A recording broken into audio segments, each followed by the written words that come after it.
when I think of vibrant people, I also, let's think about Ireland and, all the movies that have been around, like the pub culture and out there singing, and people that really love to just be arm in arm, side by side. What happens when you lock down those people? Do they listen? I mean, are you really going to separate that like truly bonded culture? There was a short documentary piece that came out that really, I found it chilling, almost post-apocalyptic. Take a look at this.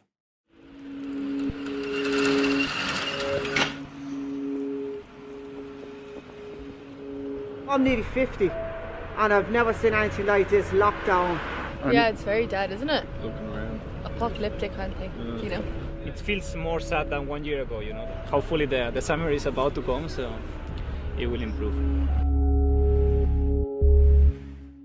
We had a few batch bread sandwiches up at Phoenix Park the other day, and I felt like I was in Marbella. So, I mean, at this stage, our standards are just going down. Down, There's not an awful lot to be at the moment for people our age, I don't think, with all the events industry and nighttime stuff shut down. So we're just making the most of the 5k walks and that. There's been a few times where I've taken routes that I would normally always take and thought twice about it after because it didn't feel as safe as it normally would. It's just streets are too empty. Like the lack of green spaces in Dublin, like I've never felt it as much as the past year. Definitely, I think everyone who's living in town finds it hard. There's like so few communal spaces for people to just like exist in Dublin. I was sitting on the Power Court steps a couple of weeks ago, middle of the day, coffee in hand, and like these guys came up, told us to move on, like gave us this whole like, do you know there's a pandemic going on? I do, yes, thank you. And then like asked us where we all lived, and then we all told them, we was all within our 5k.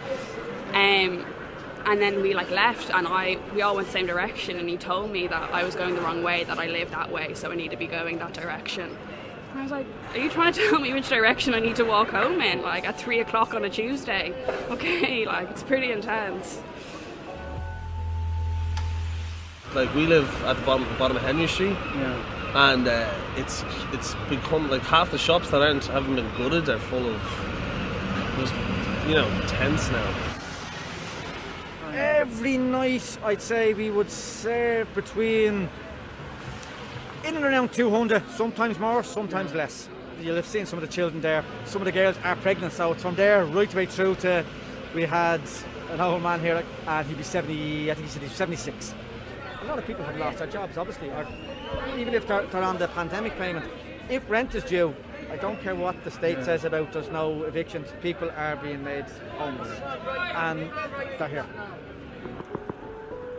After 9 o'clock now, there won't be many people walking around, so people think that it's kind of dead in here for us, but it's not. It's much more busier. When it's quiet in here, it's much more busy.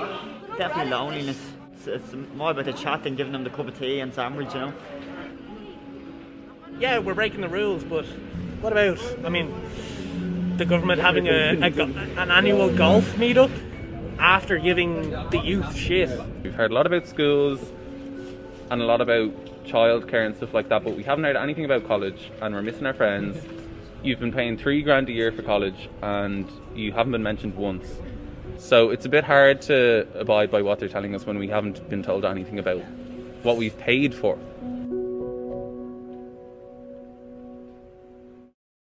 Obviously very austere and vacant images coming from Ireland for a people that we think of just being so vibrant and pubs filled and dancing and clogging.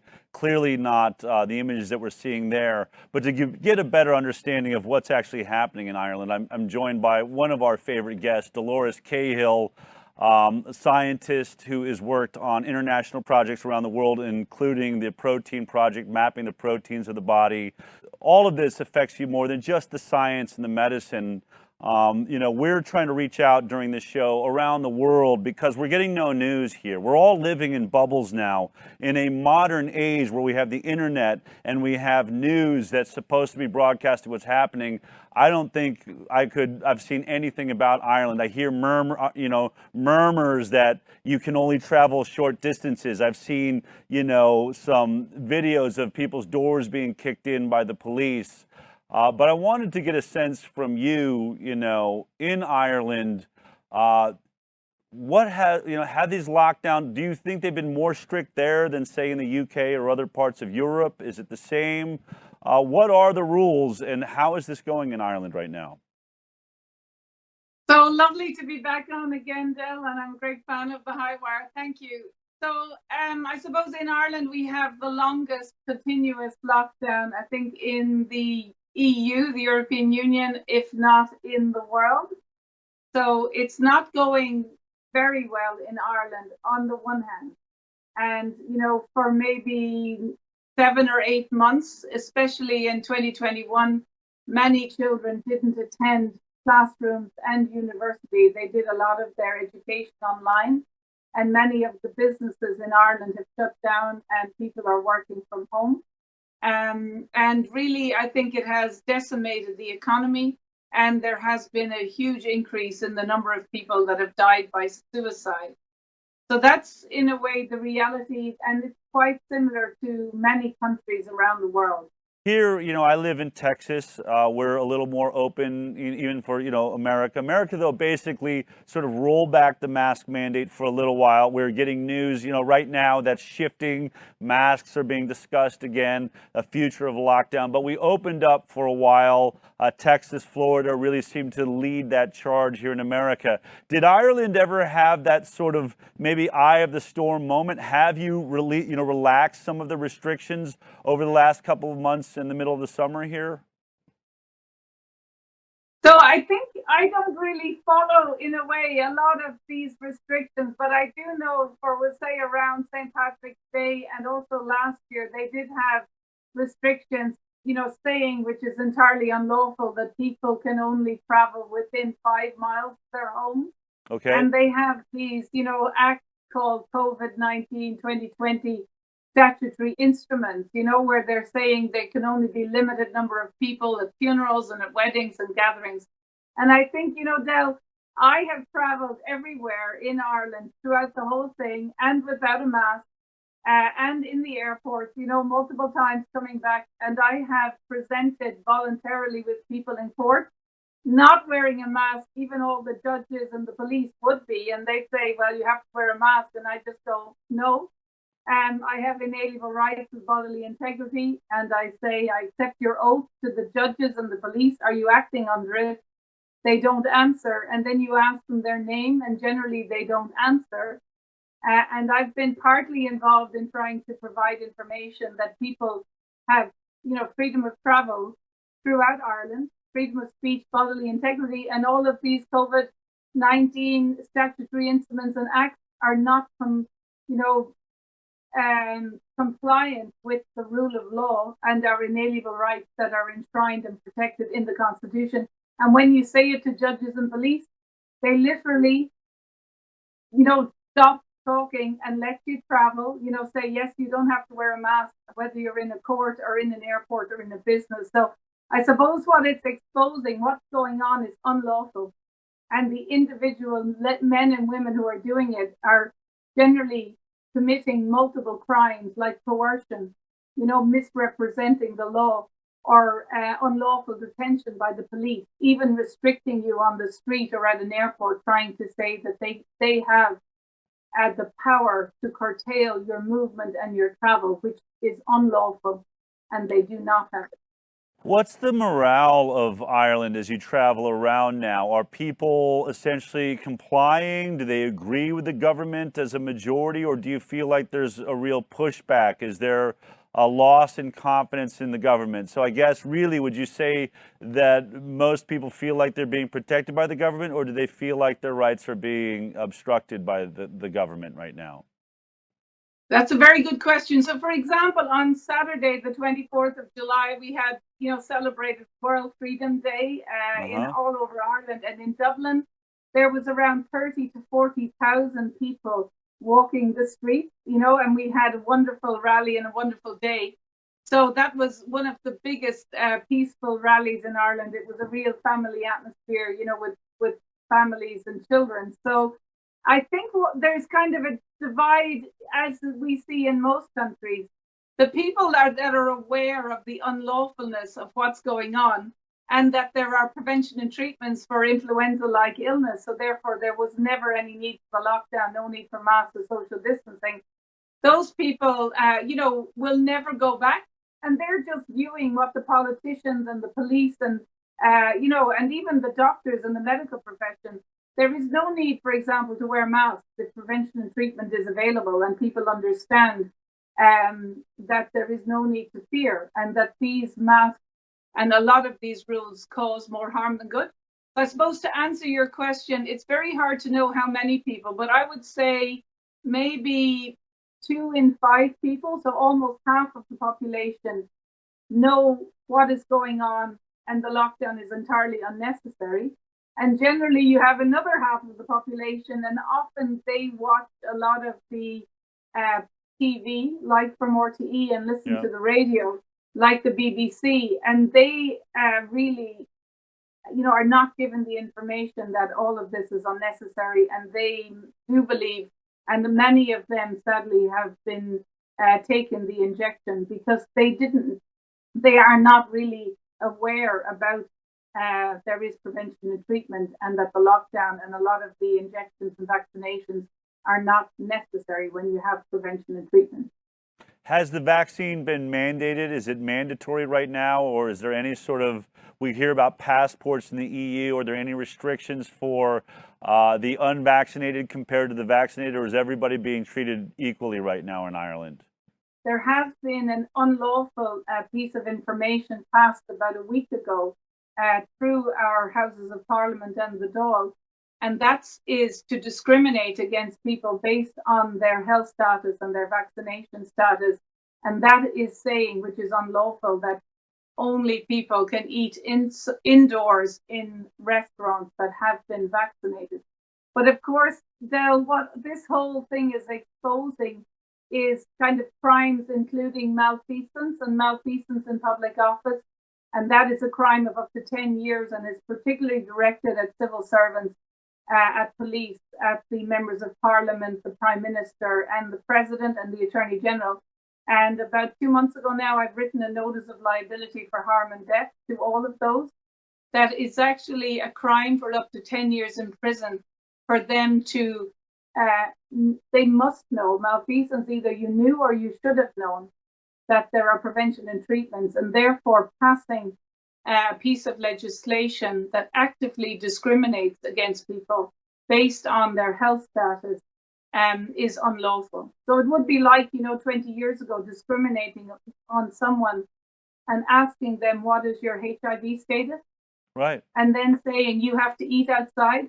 I mean, that is absolute discrimination. So we are, in Ireland, they are passing discriminatory legislation, which is unlawful. Now, I saw footage recently. You ran for office in Ireland, and you were just trying to get into the voting area to make sure that it was a fair vote.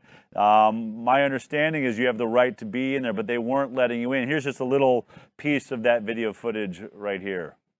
You are restricting my entry into this building. If you want to come in, all you have to do is put on a mask. My name is Dolores Cahill. I'm one of the election candidates, and I want to supervise the vote. And no one has any authority to restrict our entry. So a crime has been committed.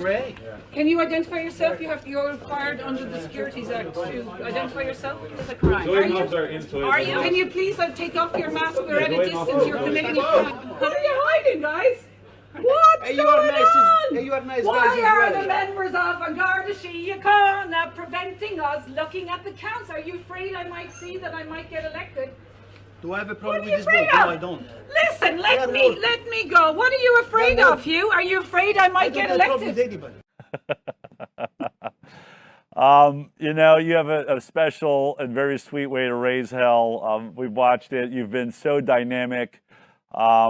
It's weird. Voting, all of these things are coming to question, almost like a world order of sorts. When we think about the Great Reset, conversations we're having on the high wire, never before have we seen, all of the nations of the world sort of in lockstep with an idea, against the population of the world. I was talking the other day about, they're like, it's like a world war. I was like, yeah, but every other world war, it's been one government against another government. This is all the governments aligned against the people.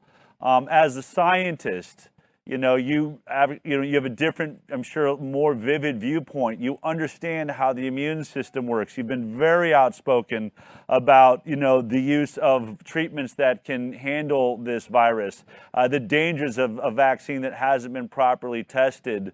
But when you look at the future, do you think things are going to get worse, or do you think they're going to get better as you sort of test the climate of where things are moving in Ireland?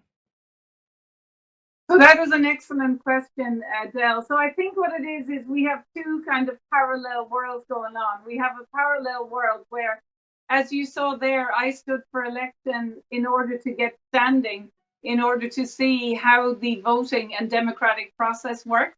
And as you know, in America, you also have had issues around the transparency and integrity in the voting process in your country. Yeah? So, yeah, certainly lots of questions.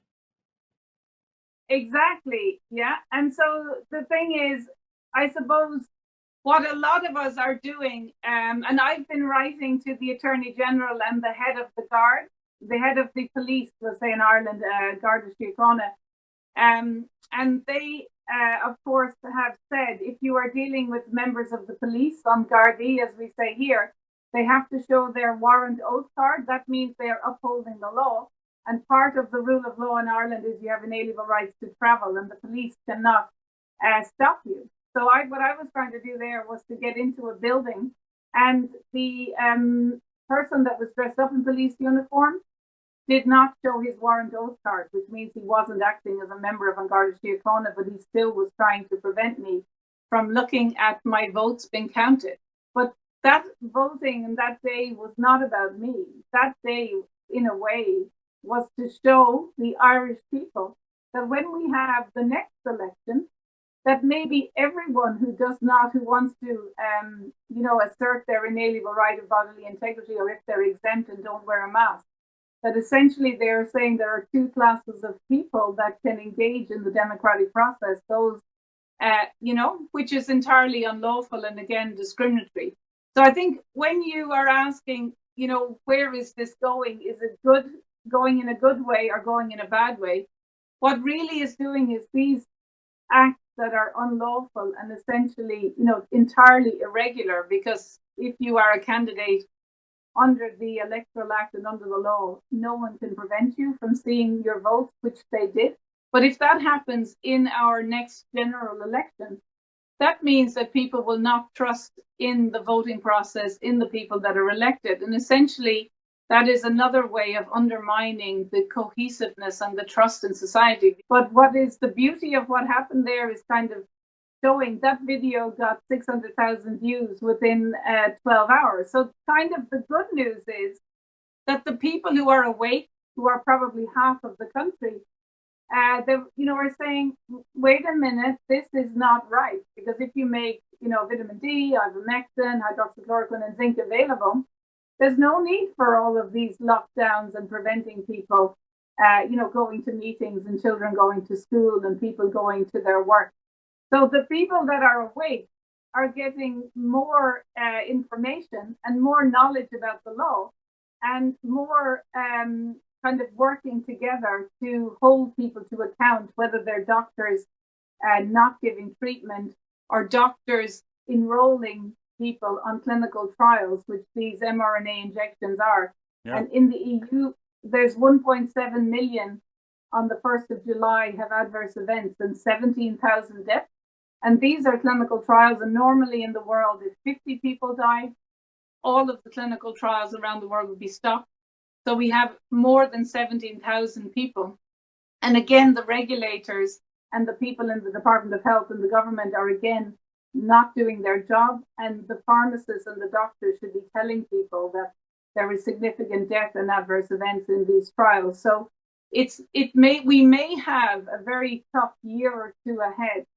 But I think in general, what's going on in the past, 18 months is exposing a lot of things that are wrong in our societies for the past, 10, 20 years or 30 years. So again, it's tricky enough at the minute, but I think over the next 2 to 5 years to 10 years, we will end up in a system where doctors will be held to account, judges, police, politicians, for engaging in, passing legislation that they knew or should have known was an infringement on your inalienable right of privacy, bodily integrity, travel, freedom of speech, freedom of assembly. It's brilliantly put, and it's really nice to reach out across the pond, as they say, and find that the sentiment in Ireland is very similar then to that in America, though we're not seeing your news, and I'm not sure how much of our news you're seeing there. But I would say the same is true. 50% of this nation is held strong, are awake, are able to read the studies. All of the news reports and polls done show that those that are unvaccinated right now with the COVID vaccine tend to be highly educated, capable of reading science and data, and are just making the decision to not be a part of this experiment, of this unlicensed product. And I think you're right. I think things are going to get intense. I do think we're in for a little bit longer haul, a few years, but all of this is galvanizing those that are awake. And I think building that army of truth that, will move forward and I think carry us into a new place of medicine, of representation. So I'm with you. Our hearts are aligned, and I want to thank you for taking the time to just give us a little glimpse into Ireland. Keep up the good work. Keep being a pain in their ass. We love you, Dolores. Take care. Thank you very much. I promise I will, Del, and thank you for having me on again. I love the High Wire, and thanks very much. It's an absolute honor. Talk to you soon. All right. Bye-bye Talk to you soon. Bye-bye. If you like that clip, then be sure to check out our live broadcast of The High Wire every Thursday morning at 11 a.m. Pacific Time. You can watch it on iTunes and Twitter. We'll see you there.